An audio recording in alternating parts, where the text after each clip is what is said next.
hey our 5M kha khal ve sinang toi te test veng bung bung hal kit kit mai a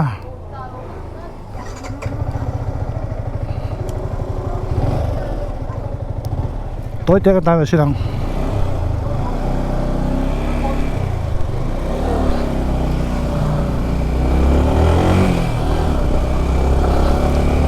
Our 5M anh khởi xin nè bung bung khóc mày GoPro bay thì càng chú bỏ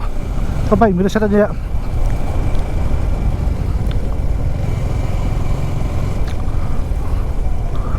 à thuê khởi cái tin đó đầu tiên chứ mà cái chú anh bung bung kít kít bên nhỉ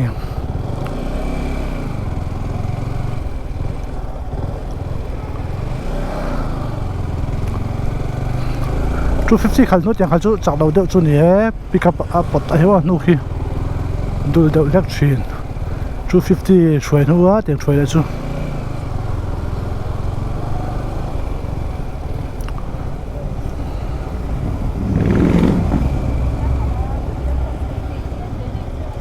đã bị trang cái gì nào đã bị trang ăn số gì nào à cái đồ ai cho nên class sang tắt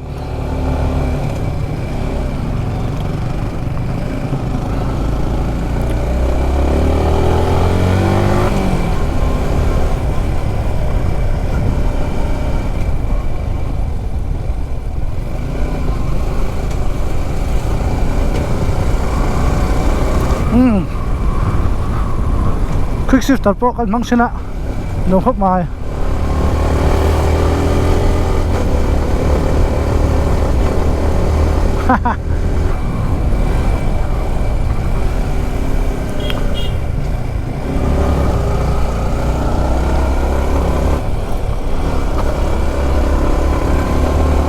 khởi chút luôn vốn bút tiêu chỉ là số mà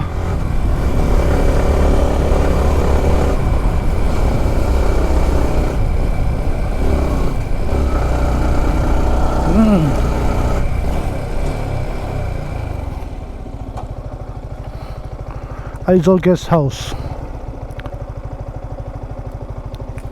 Aizawl guest house thằng gì cả hắn mua bắt trở về chụp thời trên nắng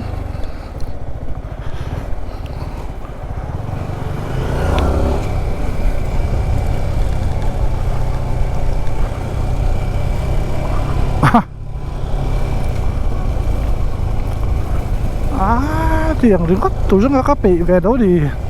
ni thì na lấy cái tay chân mò thì mà nè cần cuốn sắp giống như thế này ấy tôi vùng cút cút tôm nó hay vùng mấy mò tay đầu hốc mấy cái tay chân cái tay này nó về bay khi Our 5M Our 5 thì cái tay này nó về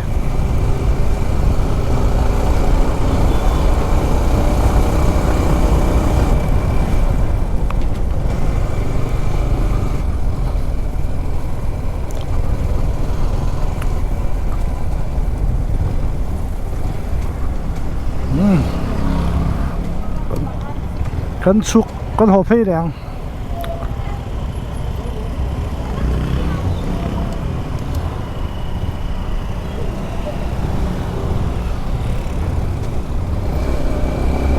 Our 5M mình khởi người ta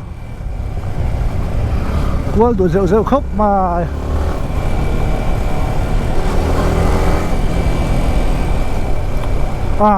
chính là mà xin nó bé với nó mà tràn đầy bóp thành người vậy đó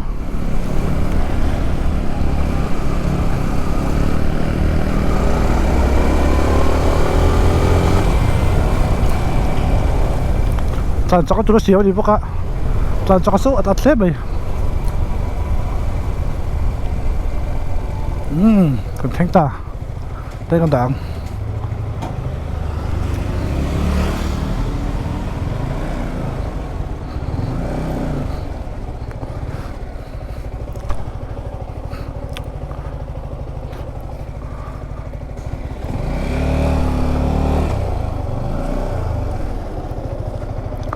kill.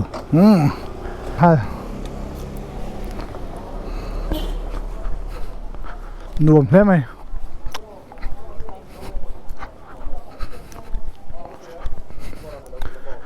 Vẫn nuông về. Hay này tụi pa, hay này tụi pa. Alang ang.